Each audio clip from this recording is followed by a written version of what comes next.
Hello. And then you are saying the topic Cauchy's residue theorem. हम लोगों ने पढ़ा इससे पहले, सबसे पहले था Cauchy's Riemann's equation, उसके बाद था Cauchy's theorem, उसके बाद था Cauchy's integral formula, and then the last one is Cauchy's residue theorem. अब वो पहले हम थ्योरम लिखेंगे कि थ्योरम क्या है. थ्योरम ये है कि साहब कोई भी फंक्शन z हम लोग मानते हैं, और याद रखना चाहिए कि ये फंक्शन की जहाँ हम लोग बात कर रहे हैं वो कम्प्लेक्स फंक्शन है, और कम्प्लेक्स फंक्शन में हमेशा एक्सिस पर, एक एक्सिस पर होता है जिसको एब्सीशा कहते हैं, एक्स एक्सिस कहते हैं, उस पर होता है रियल पार्ट, और ऑर्डिनेट यानी वाई एक्सिस, उसको ऑर्डिनेट भी कहते हैं, उस पर होता है इमेजिनरी पार्ट.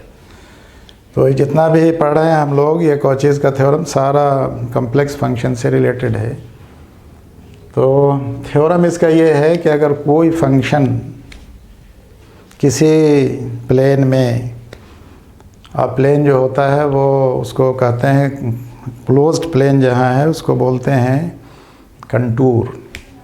यहाँ इसको बोल सकते हैं साहब कोई फिगर है, दैट में भी सर्कुलर, दैट में भी रेगुलर, दैट में भी कुछ भी हो सकता है उसकी शक्ल, लेकिन that closed surface, closed curve जिसको कह लीजिए किसी प्लेन में, दैट इज़ कॉल्ड कंटूर. तो हम पहले थ्योरम समझा रहे हैं, थ्योरम क्या है, फिर अभी लिख देंगे हम कि अगर कोई फंक्शन जिसको z मानते हैं, फंक्शन ऑफ z कहेंगे, अगर किसी कंटूर पर और कंटूर में, माने on and inside a closed contour, वो लिखा जाए उसको फंक्शन z, वो एनालिटिक हो उस कंटूर में, एक्सेप्ट सम पोल्स. पोल्स उसको कहते हैं, पोल्स कहते हैं कि जहाँ वो डिफरेंशिएबिलिटी का जो कंडीशन है कॉचीज़ रीमान्स इक्वेशन ux बराबर वी वाई, यू वाई बराबर वी एक्स, वो नहीं हो, जहाँ वो डिफरेंशियल जो है वो नहीं एग्जिस्ट कर रहा हो, ux बराबर वी वाई, यू वाई बराबर माइनस वी एक्स, ये कंडीशन फुलफ़िल नहीं होता हो, उस पॉइंट को पोल कहते हैं. तो कुछ पोल हो, तो उस पोल के चलते उसमें फंक्शन में, अब ऐसे पढ़ा था कि फंक्शन z dz, ये पढ़ा था, लिखा हुआ है, हम लिखेंगे भी कि साहब वो एनालिटिक है हर जगह.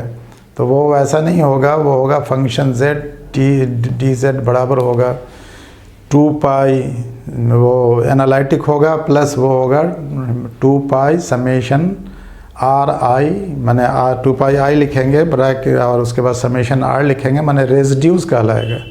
जहाँ वो फंक्शन रेजिड्यू है, तो ऐसी हालत में उस तरह का थ्योरम विल होल्ड. क्या थ्योरम होगा? थ्योरम ये होगा कि function of z is analytic except some poles.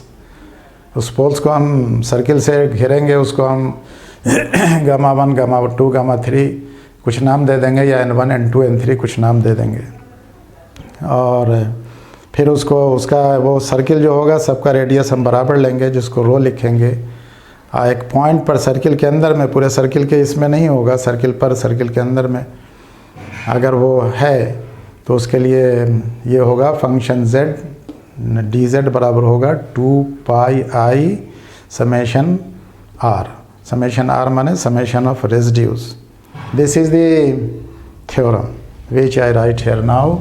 ये Cauchy's integral theorem. Theorem states, the theorem states, theorem states, क्या है theorem?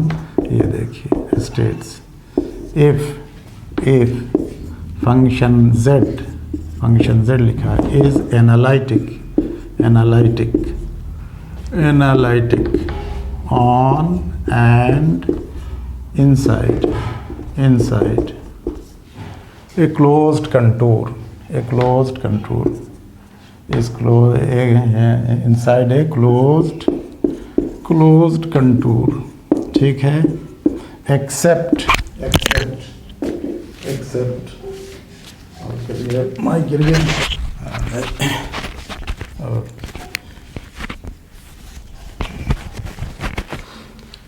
except some poles, then function z except some poles, then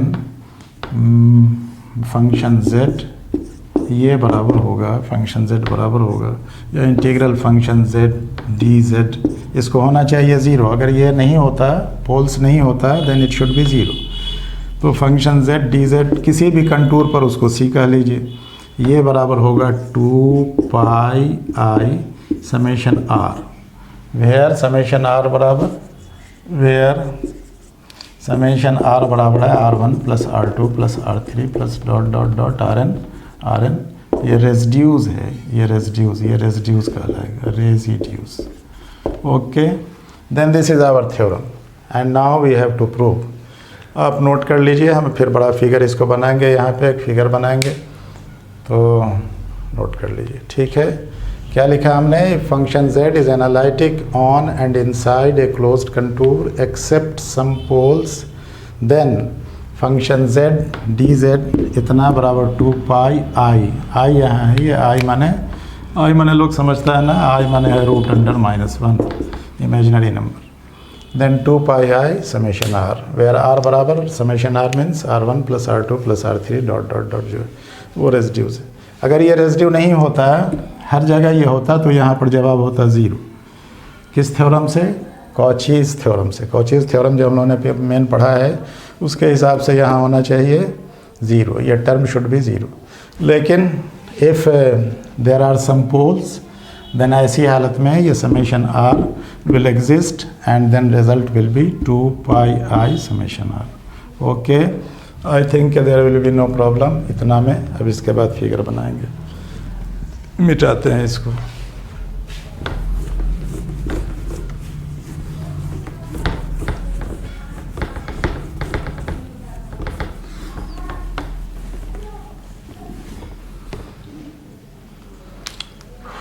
देखिए, close contour हम बना लेते हैं। Suppose sir this is close contour, एकदम मिला हुआ है कंटूर ये है, और जहाँ कहीं भी बनाते हैं then that is of course anti clockwise, because anti clockwise direction is taken as positive.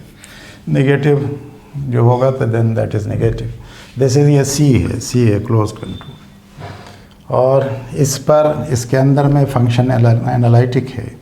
Analytic का जो हमने बताया कंडीशन मैंने डिफरेंशिएबल है, मैंने ux बराबर वी वाई यू वाई बराबर वी एक्स है, वो जो पहले लिखा है कॉचीज रीमान्स इक्वेशन। लेकिन देयर आर सम पॉइंट्स, अब पॉइंट्स की गिनती नहीं है इसलिए समेशन है, there are some points where the function is not analytic. Then उस सम पॉइंट्स जो उस पॉइंट के अबाउट हम लोग बराबर रेडियस का, कहीं जहाँ तहाँ हो सकता है, यहाँ हो कोई सर्टेनिटी नहीं है, यहाँ बराबर रेडियस का, रेडियस बराबर होना चाहिए।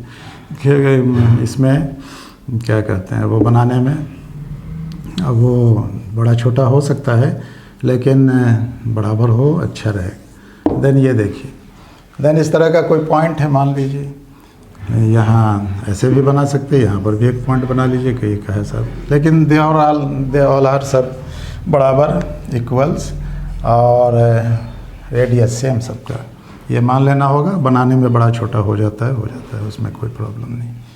अब इस सारे को अगर हम लोग जोड़ दें एक तरह से, यानी इसको ऐसे जोड़ें कि साहब इसका कोई पार्ट इसमें ना आए, फिर इसको यहाँ से जोड़ दें, फिर इसको यहाँ से जोड़ दें, फिर इसको यहाँ से जोड़ दें, फिर इसको यहाँ से जोड़ दें, फिर इसको यहाँ से जोड़ दें। नाउ सॉरी ये इसको यहाँ से नहीं, ये यहाँ, ये गलती हो गई, इसको नीचे से जोड़ना चाहिए। यहाँ पर बना था ना ऐसे, यानी चलिए ये यहाँ था सपोज़ करिए, तो इसको यहाँ से ऐसे जोड़ देंगे। देखिए माने ये टच करना चाहिए सिर्फ इसको यहाँ से, फिर यहाँ से इसको ऐसे जोड़ देंगे। ये ठीक है, टच किया, ये टच किया, अंदर नहीं आया कोई, सब बाहर में। ये एक बन गया, देखिए 1 2 3 4 5 6 साइड मिला के एक पॉलीगॉन हो गया, दैट इज़ कॉल्ड पॉलीगॉन। अब जो है जहाँ भी डिफरेंशिएबिलिटी का कंडीशन नहीं पूरा होता है, वो पॉइंट्स आर दिस, और ये इस पॉलीगॉन का नाम हम P रख देते हैं। ये पॉलीगॉन P है, ये भी एंटी क्लॉकवाइज अपना जैसे है वैसे है, एंटी क्लॉकवाइज ही पॉजिटिव डायरेक्शन होता है। Now this is anti clockwise, ये एंटी क्लॉकवाइज है। ओके, अब इसमें यहाँ कोई पॉइंट ले लेते हैं, मान लीजिए यहाँ ऐसे हमने बना दिया, एक्स एक्सिस वाई एक्सिस भी बना देते हैं, ये एक्स एक्सिस होता है, इसको एब्सीशा कहते हैं, एब्सीशा है ये, एब्सीशा एक्स एक्सिस कहलाता है। यहाँ ये रियल पार्ट कोई इंडिकेट करता है, ये रियल पार्ट इंडिकेट करता है हमेशा हमेशा, और ये ऑर्डिनेट कहलाता है, ये हमेशा इसको वाई एक्सिस है, ये इमेजिनरी पार्ट को इंडिकेट करता है, ये इमेजिनरी पार्ट है हमेशा हमेशा। अब ये जो एक सर्किल हमने लिया है, इस सर्किल का ये रेडियस होगा, ये रेडियस होगा। अगर हम इसको फिर यहाँ से ऐसा मिला दें, यहाँ से देखिए हम इसको यहाँ से ऐसे इसको मिला दे रहे, हो गया। यहाँ हम लगा दे रहे, ये z है, ये हाँ z माइनस ए बराबर मानेंगे ये दिस, इसमें ऐसे लगाएंगे तो ये रो प्लस है, ये a होगा, ये z होगा, इसको रो मान लेंगे। ये सब ये है। अब जितना भी सर्किल है सबका रेडियस सेम है। रेडियस सेम का मतलब हम लिखेंगे ये, इसको अब रेडियस का नाम दे लेंगे। रेडियस का नाम मान लीजिए गामा 1, गामा 2, गामा 3 कुछ अपना नाम रख लिया, गामा 4, गामा 5 कुछ है, गामा 6 अपना कुछ है, डॉट डॉट। और फिर यहाँ इसका सेंटर का भी, सेंटर जो पोल है, ये पोल है, पोल इसको बोलते हैं, इसको भी alpha 1, alpha 2, alpha 3, alpha 1, alpha 2, alpha 3 कह सकते हैं, अल्फ़ा 3, अल्फ़ा 4 जो भी है, अल्फ़ा 5 ये है, अल्फ़ा 6 ये है। Now figure is clear. लोग पूछे फिगर में क्या है, देन ये सी क्या है, here C, here in figure, in figure, figure में इन फिगर ये सी बराबर है क्लोज्ड कंटूर, ये क्लोज्ड कंटूर, ठीक है, contour drawn in positive direction, drawn in positive direction. Positive direction का मतलब होता है that is in anti clockwise sense, in anti clockwise sense, okay sense. उसके बाद ये gamma 1, gamma 2 dot dot dot gamma n तक है, गामा 1, गामा 2 डॉट डॉट कुछ होगा, गामा n, ये बराबर सर्किल्स है, ये सर्किल्स है, circles inside the core, inside the contour, inside the contour अंदर में, end of equal radius, equal radius, equal radius जो होगा, equal radius, having centres, having centres कौन कौन, having centres alpha 1, alpha 2, alpha 3 dot dot dot alpha n कुछ है, okay ये है। तो अब ये हो गया। अच्छा P क्या है, P यहाँ क्या है, P एक पॉलीगॉन है, पॉलीगॉन है जो which is free from this circle, यानी यहाँ सेंटर ये फंक्शन एनालिटिक होगा, यहाँ नहीं होगा, यहाँ नहीं होगा, यहाँ नहीं होगा, यहाँ नहीं होगा, पूरे में एनालिटिक है एक्सेप्ट दीज पॉइंट्स, यही these points are called poles, ये पोल्स कहलाता है। नहीं सी बराबर इतना, ये गामा 1, गामा 2 हमने लिखा होगा, circle inside the contour end of equal radius also called, ये पोल्स। ये अच्छा पोल नहीं भी कहें तो काम चलेगा, इसलिए कि कोई ज़रूरी नहीं है कि पोल सेंटर ही पर हो, पोल इसके अंदर में कहीं हो सकता है, इसलिए पोल कहना ये गलत है। इसको हम लिख सकते हैं इतना, कंटेनिंग पोल्स लिखेंगे, containing containing containing poles, poles, poles अंदर में होगा, सेंटर पर हो ज़रूरी नहीं, सेंटर पर भी हो सकता है, सेंटर से अलग भी हो सकता है, then that is called poles. Now you see कि साहब ये कॉचीज़ रेजिड्यू थ्योरम से अगर हम इसको कहें तो ये हम इसको लिख सकते हैं, ये पूरे इस पर फंक्शन z। अच्छा यहाँ से ऑल्सो ये भी देख लीजिए, रो क्या है, ये रो जो लिखा है हमने, रो बराबर है रेडियस ऑफ ईच सर्किल, नहीं जी सारे सर्किल का रेडियस वही है ईच सर्किल, और ये बराबर है z माइनस ए, देखिए वेक्टर से जोड़िएगा ना तो z माइनस रो बराबर a होगा, या a plus row, z minus a बराबर रो माना हमने, रो माना है तो रो प्लस a, देखिए a प्लस रो वेक्टर के कानून से बराबर उल्टा जुड़ा, ये z हो गया, ठीक है ठीक। तो z माइनस a ये रो, और ये रो बराबर इसको दरअसल लिखते हैं, ये कम्प्लेक्स वेरिएबल है तो इसको लिखते हैं रो एक्सपोनेंशियल आई थीटा, ये भी लिखते हैं, ये पहले ही हमने लिख दिया। अब एक्सपोनेंशियल आई थीटा का मतलब होता है cos theta plus I sine theta, row exponential cos theta plus I sine theta होता है, ये भी हम लिख देते हैं यहाँ, ये एक्सपोनेंशियल का वही मतलब है, cos theta plus I sine theta. Okay, तो यहाँ तक बात समझ में आई होगी और हमको लगता है कि साहब बात बहुत सिंपल है। किताब सब बुक्स देखिएगा, और बुक्स मेरे पास भी है, हमने भी देखा है, लेकिन वहाँ इतना झंझट है, अलग अलग किताब में अलग अलग तरह से सिंबल है, और हमने कोई किताब नहीं देखी ऐसी जिसमें साहब समझ में आए बात और गलती ना हो। माने हर जगह वो राजपूत की किताब है, मलिक यादव की किताब है, वो BL कौन है उसकी किताब है, नतीजा है कई किताबें हैं मेरे पास, लेकिन कहीं कहीं कुछ सिंबल दे लिया, कहीं कुछ सिंबल दे लिया, नतीजा है कि लड़के गेट्स कंफ्यूज्ड। और क्वेश्चन तो ऊपर के स्टैंडर्ड का है तो है अपनी जगह, लेकिन आई वांट कि साहब the topic becomes clear to you, और इसके लिए I am doing like this. Now you see कि साहब कॉचीज़ रेसिड्यू थ्योरम ये बताता है कि फंक्शन सी बराबर ये होगा, क्या कहते हैं वो, फंक्शन एनालिटिक होगा, और ये फंक्शन z dz कह रहे थे कॉचीज़ रेसिड्यू थ्योरम ये कहता है कि फंक्शन z dz बराबर 0 होगा, शर्त यह है कि वो पूरा का पूरा एनालिटिक हो। तो ये तो पूरा का पूरा एनालिटिक है नहीं, इसीलिए 0 नहीं है। सो वी में राइट हम लिख सकते हैं यहाँ, वी में राइट लिख सकते हैं। ये देखिए फंक्शन ये c, यहाँ फंक्शन z dz पूरे का है, ये c पर पूरे क्लोज्ड कर्व पर, ये बराबर होगा फंक्शन कितना, ये लिखेंगे फंक्शन z dz, ये लिखेंगे यहाँ p पर, और प्लस p माने ये हो गया, और प्लस ये फंक्शन z जितना है वो समेशन जितना p1 p2 p3 जितना है उस पर लिख सकते हैं। ये फंक्शन ये गामा बराबर 1 to n होगा, ये गामा बराबर 1 to n, ये कितना होगा फंक्शन z dz, ये ऐसे लिख सकते हैं। और ये किस पर हो गया, ये सारे सर्किल्स पर, इसको अगर जोड़ दीजिए यानी p को जोड़ दीजिए, इसको जोड़ दीजिए, तो ये पूरा हो जाए, ये फंक्शन c हो जाए सारे का सारा, तो ये लिख सकते हैं हम लोग। ठीक है, अब देखिए एक बात, ठीक है यहाँ देख लीजिए, ये लिखना मेरा सही है, फंक्शन z dz हमने c पर लिया पूरे पर, ये बराबर ये होगा प्लस ये सारे का समेशन होगा। आप कहिए कि समेशन में इतना खाली है, और इतना में u में ड्रॉ सो मैनी सर्किल्स हमने लिखा है, गामा बराबर 1 to n। अब 1000 सर्किल 1 लाख सर्किल इस तरह का आप बना सकते, पूरे को आप भर दे सकते, देयर इज़ नो परेशानी। तो अब यहाँ देखिए ये बराबर हम लिखेंगे फंक्शन z dz बराबर 0। कहिए कि क्यों 0 लिखेंगे, इसको लिखेंगे 0, और इसको लिखेंगे ये जैसे है वैसे लिख देंगे फंक्शन z। ये इसका बहुत करेंगे तो इसको समेशन भी लिख दे सकते हैं, ये समेशन भी होगा, बाद में इसको देख लेंगे। ये फंक्शन z dz, ये गामा बराबर 1 to n, ये n से सारा ये होगी। ओके, इसका समेशन भी लगा दे सकते हैं यहाँ, लेकिन अभी उसकी ज़रूरत नहीं है, बाद में लगाएंगे।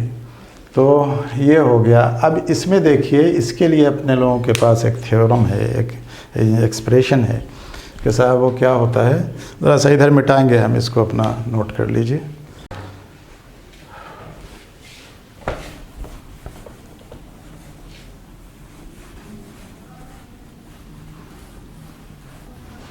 एक थ्योरम है वो कि मैथमेटिकल फिज़िक्स में पढ़ाई होती है, टेलर्स एंड लॉरेंट्ज़ एक्सपेंशन। लेकिन लॉरेंट्ज़ एक्सपेंशन ये कहता है ऐसी हालत में, माने ऐसी हालत में लॉरेंट्ज़ एक्सपेंशन लॉरेंट्ज़ नहीं है, लॉरेंट्ज़ है, लॉरेंट्ज़ का एक्सपेंशन। लॉरेंट्ज़ एक्सपेंशन इम्प्लाइज एक्सपेंशन, इसका जो है एक्सपेंशन, ये आदमी का नाम है। एक्सपेंशन इम्प्लाइज, ये इस तरह के केस में फंक्शन z ये बराबर होता है summation a n z minus a का पावर n बराबर 1 to n है अपना जो भी है, प्लस समेशन ये bn होता है, और इनटू bn बाई ये 1 माइनस z माइनस a का पावर n, ये होता है समेशन। इतना ए एन बी एन हो गया, समेशन एन बराबर यहाँ भी ठीक है, एन बराबर 1 to n। ये है एक्सपेंशन इम्प्लाइज इतना। इस एक्सपेंशन को ऐसे फंक्शन के लिए, यहाँ जहाँ फंक्शन z है उसके लिए ये इस तरह का एक्सपेंशन है, लॉरेंट्स एक्सपेंशन इम्प्लाइज इतना। सो पुटिंग दिस हम लोग लिख सकते हैं कितना, पुटिंग दिस फंक्शन z उसको क्या लिख सकते हैं, फंक्शन z dz को, फंक्शन z dz को अगर इसको इंटीग्रेट करेंगे तो इसको लिखेंगे a n z माइनस 1 ऐसे इसलिए लिखेंगे, इसलिए इम्प्लाइज फंक्शन z dz वो है ना dz, ये समेशन n तक है वो, वहाँ गामा बराबर 1 to n, गामा बराबर 1 to n इसका समेशन है, इस समेशन है गामा बराबर 1 to n। इसको 1 to n ऐसे लिखा जाए, इसको ऐसे इम्प्लाइज करके ऐसे लिख दिया जाए समेशन, यहाँ गामा बराबर 1 to n तक ये गामा पड़े, ये है फंक्शन z dz बराबर के लिए यहाँ लिखेंगे, इसके लिए उस एक्सप्रेशन के लिए ये बराबर लिखेंगे समेशन, यहाँ summation A N, summation A N है z माइनस ए, अच्छा इसको फाई भी कह देंगे, इसको फाई कह देंगे, और तब ये फाई z dz लिख सकते हैं, इधर dz लिखा है, इसको एक स्टेप में इसको फाई भी कह लीजिए, ये बराबर हम लिख देंगे इसको फाई जो फंक्शन z ही का है, प्लस इसको छोड़ देंगे n बराबर 1 to n, यहाँ b n divided by z minus a का पावर n, इतना लिख देंगे। तो अब इसको देखिए, यहाँ अगर इंटीग्रल लगा देंगे तो यहाँ इंटीग्रल अब लगाना होगा, इसीलिए किया हमने। ये फंक्शन z dz किस पर था, ये फंक्शन z dz किस पर पहले वाला आया है, याद है ना, वो इस पे आया है, माने यहाँ वाले पे, तो वो टर्म तो ज़ीरो हो जाएगा, ये प्लस हाँ फंक्शन z dz इतना बराबर ज़ीरो, और प्लस ये होगा में इंटीग्रल ये समेशन n बराबर 1 to n, ये B N by z minus A power n, ये होगा इस पर p पर, और ये यहाँ इसको हम लिख लें c पर, ये c पर, ये p पर, और ये कहाँ होगा, ये होगा वो गामा पर, गामा वाले पर, n बराबर 1 to n है ना, ये गामा वाले पर होगी बात ठीक, गामा वाला वहाँ लिखा हुआ है, n है गामा है। अब नतीजा है ये again it will become zero, ये क्या हो जाएगा, ये हो जाएगा ये ज़ीरो, फंक्शन z dz बराबर ज़ीरो होता है। तो ये बचा सिर्फ समेशन n बराबर 1 to n integral B N by z minus A power n। Okay, अब देखिए ये क्या होगा, ये फंक्शन z dz हम लोग लिख रहे हैं, तो इसलिए ये इम्प्लाइज फंक्शन z dz, इसका इंटीग्रल का समेशन भी है। अब समेशन बहुत लिखने की ज़रूरत नहीं, गामा बराबर 1 to जिसके होगा ठीक है, चलिए लिखिए गामा बराबर 1 to n लिखा हुआ है। अब यहाँ इसको करना है, ये बराबर बचा है summation integral B n divided by z minus a का पावर n। अच्छा यहाँ ये dz लगा देना चाहिए, जैसे यहाँ dz लगा है ना, यहाँ भी dz लगेगा, यहाँ dz लगेगा, इसलिए कि इंटीग्रेशन में x dx होता है, sin x dx होता है, इसका डिफरेंशियल होता है। यहाँ समेशन में इसकी ज़रूरत नहीं है, लेकिन whenever we use integration का निशान देन आपका इसका डिफरेंशियल लगाना होगा, इसलिए कि डिफरेंशियल का ही उल्टा इंटीग्रल होता है। जहाँ कहीं भी लिखा है वहाँ देख लीजिए dz है, यहाँ ये छोटा था dz है, ये dz एकदम साफ लिख लीजिए, ऊपर में dz, यहाँ भी dz। ओके, अब देखिए यहाँ अपने लोगों को सिर्फ इतना बचा हुआ है, अब इतना बचा है, अब उसको लेके चलेंगे आगे।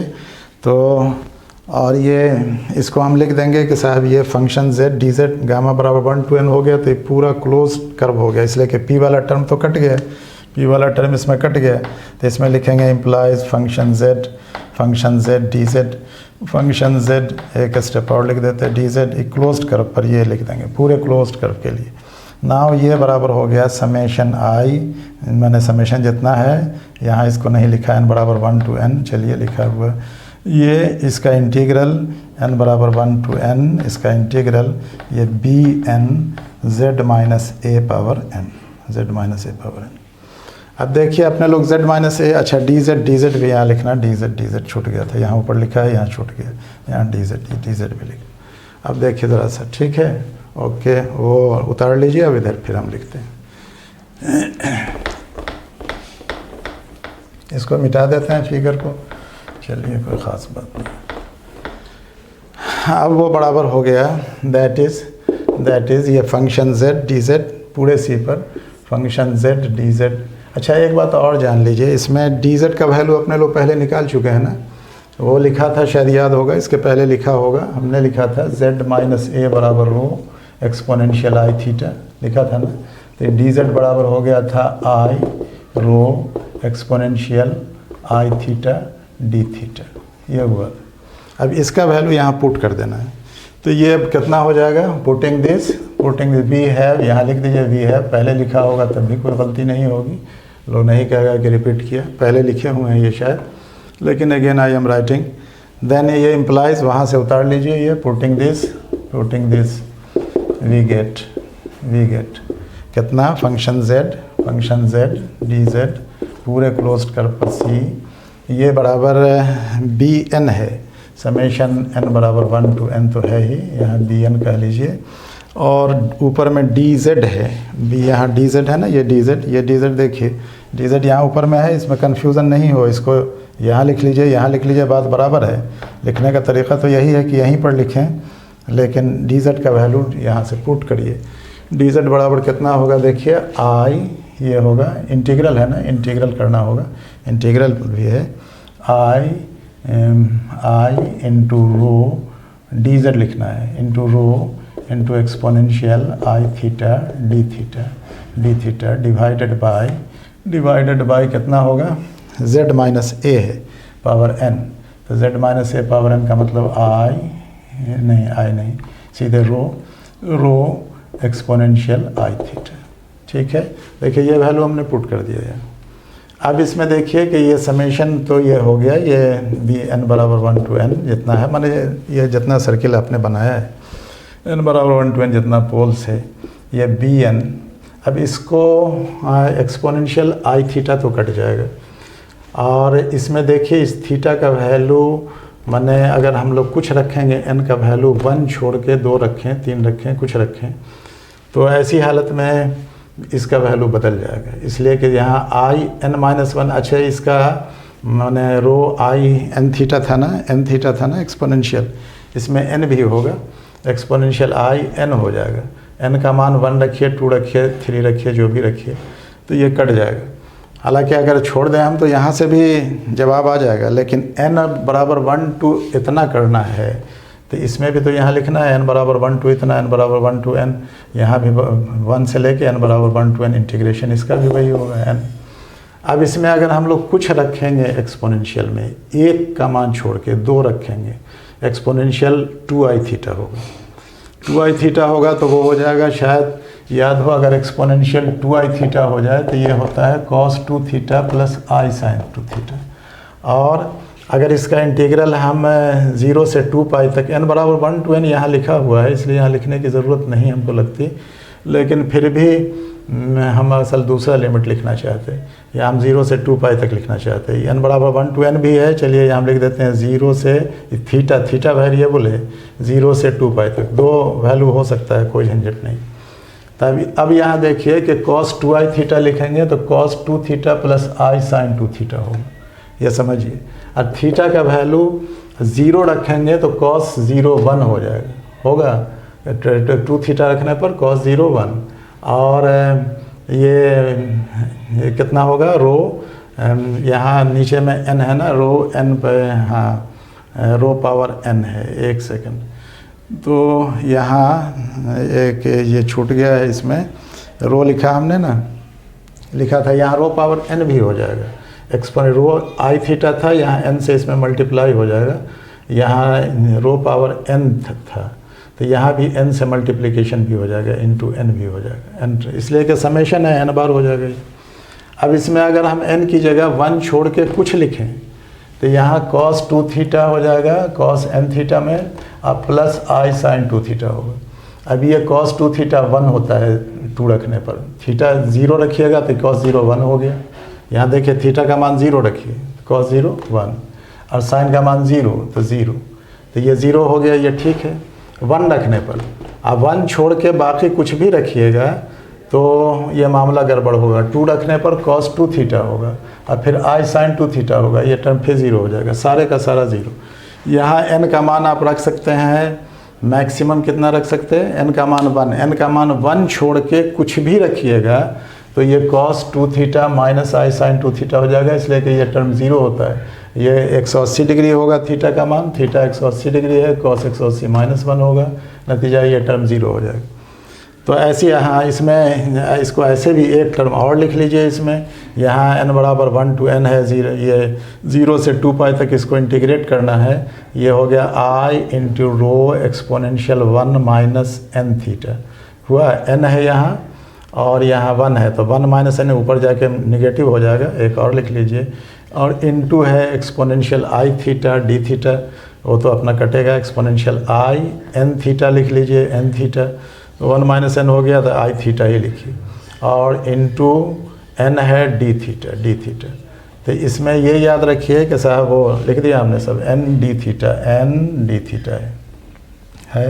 अब इसमें देखिए कि साहब वो divided by exponential I theta तो कट ही जाएगा, divided by exponential I theta है, तो और रो ख़त्म हो गया, रो 1 माइनस n हो गया, होता है ना, x by x power n अगर लोग लिखे तो क्या लिखेगा, x पावर 1 माइनस n, ये लिखेगा लोग। नतीजा ये है कि साहब ये टर्म तो ख़त्म हो गया एक्सपोनेंशियल आई थीटा वाला, और ये बचा n D theta, D theta का एक्सपोनेंशियल होगा थीटा, थीटा का मान 0 रखिए तो 1 होगा, ये ई का पावर 0 रखने पर ये cos 0 1, ये साइन 0 0, ये पूरा टर्म ये हो जाएगा 0, माइनस n करेंगे तो ये इतना थीटा का मान क्या रखा जाएगा इसमें, सिर्फ कितना रखा जाएगा, ये हो गया समेशन n बराबर 1 to n, ये बी एन होगा, और सिर्फ n का मान 1 ही होगा, 1 रखने पर 1 माइनस 1 ये 0 होगा, और रो पावर 0 माने 1 होगा, और यहाँ भी 1 होगा, यहाँ भी 1 होगा।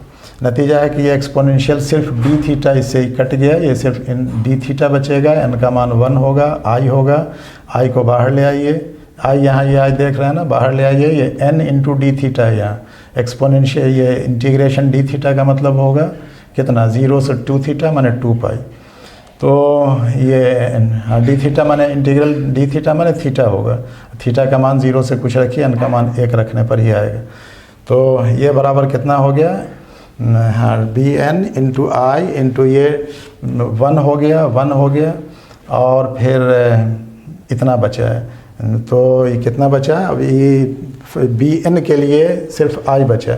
अच्छा, इस टर्म को हम लोग कहते हैं, जो बचा हुआ टर्म है बी एन तो हो ही गया, और बचा कितना, F Z rho exponential I D theta cos theta है, तो ये बचा, इसको कहेंगे हम लोग R1, माने n बराबर 1 to n कहेंगे ना, तो इसी bn को कहते हैं, ये रेजिड्यू हो गया, इस सारे का सारा 1 हो गया, इसको हम लिख देंगे i इंटू समेशन n बराबर 1 to n, ये हो गया bn, और इसको लिख देंगे हम i, ये b1 plus b2 plus b3 plus dot dot dot dot होगा समेशन, तो फंक्शन z dz बराबर देखिए, यही b1 यही कॉल्ड, ये क्या कहलाता है, ये बराबर कॉल्ड कितना कहलाएगा, रेजिड्यू, और b कितना माना था याद है, 1 बाई बी माना था, यहाँ n बराबर 1 दिया था, तो 1 by z minus A, B N बराबर कितना, b बराबर कितना था, 1 लिखेंगे तो 1 बाई z माइनस ए, 2 लिखेंगे तो 2 by z minus A square, 3 लिखेंगे तो 3 minus z by A square, and so on. तो इसको कहते हैं, यही कॉल्ड कहलाता है रेजिड्यू, इसको बोलते हैं अपने लोग रेजिड्यू। तो अब देखिए रेजिड्यू माने बचा खुचा जो हुआ, माने बचे खुचे के लिए इसके लिए हम लोग निकाला है। वैसी हालत में अब ये क्या होगा, इस समेशन लिखा है, इसका मतलब ये है कि हम लोग लिख सकते हैं, यहाँ समेशन है, इसका मतलब लिखेंगे कि साहब अच्छा यहाँ 2 पाई आएगा ना, डी थीटा का इंटीग्रल 0 से 2 पाई, यहाँ 2 पाई आएगा, 1 इंटू 2 पाई भी है, 2 पाई है, ये 2 पाई भी है। तो अब देखिए कि साहब 2 पाई को बाहर ले सकते हैं, यहाँ चाहे बाहर लिखिए, यहाँ 2 पाई 0 से कितना तक है, 2 पाई तक यहाँ लिखा हुआ है, तो 2 पाई माइनस 0 माइनस 0 से लेके 360 डिग्री तक, एक चक्कर पूरा, एक चक्कर देखिए इसका पूरा था सी का। तो वैसी हालत में कितना लिखेंगे, अब यहाँ b1 हो गया इसका रेजिड्यू, इसलिए नाउ फाइनली हम यहाँ लिख देते हैं दैट इज सिर्फ इंटीग्रेशन ठीक से करना है, याद रखना है, ये सब इंटीग्रल आई थीटा बराबर होता है cos theta plus I sine theta, अगर इंटीग्रल आई टू थीटा रहे, एक्सपोनेंशियल आई टू थीटा रहे, तो इसका जवाब होता है cos two theta plus I sign to theta. ऐसे ही होता है। अगर एक्सपोनेंशियल आई एन थीटा रहे, जैसा अपने लोगों को था, तो इसका जवाब होता है cos N theta plus I sine N theta, I sine N theta and so. ये इस तरह का है, बस इसी से करना। और इसमें याद रखिए कि कॉस 0 1 होगा और यहाँ भी साइन 0 0 होगा, तो 1 रह जाएगा। यहाँ कॉस 0 1 होगा, साइन 0, और अपर लिमिट में से लोअर लिमिट घटाना पड़ता है, तो यहाँ भी साइन 0 0 होगा, फिर 1 में से ये घटेगा, फिर वो 0 हो जाएगा।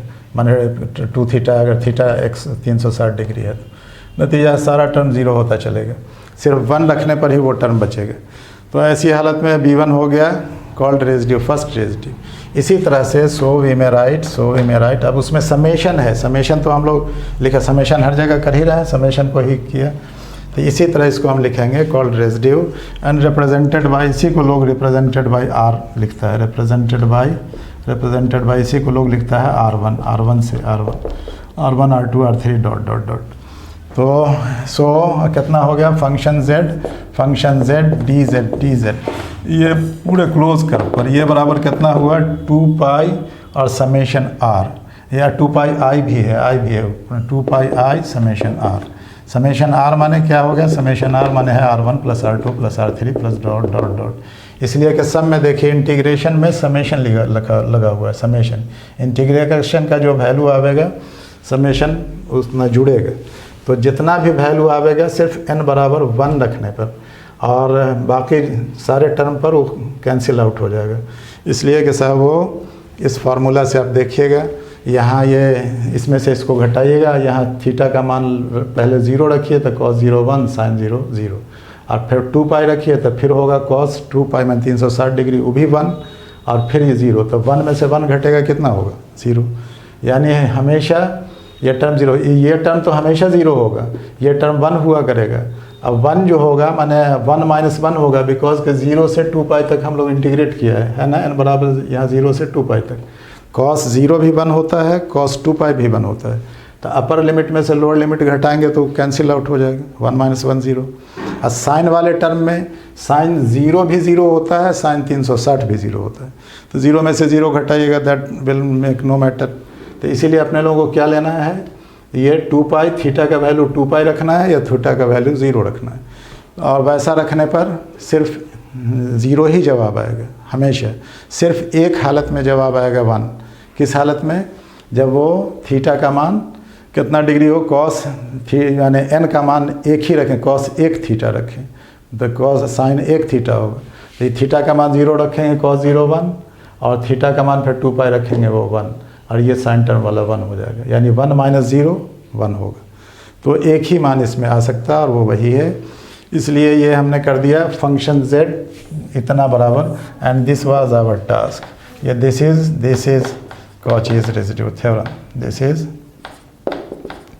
Cauchy's residue theorem.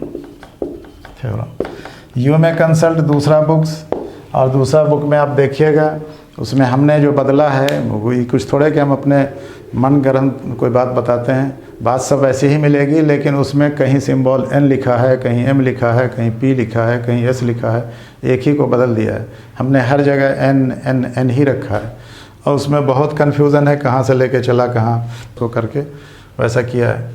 तो एनीवे हो गया ठीक।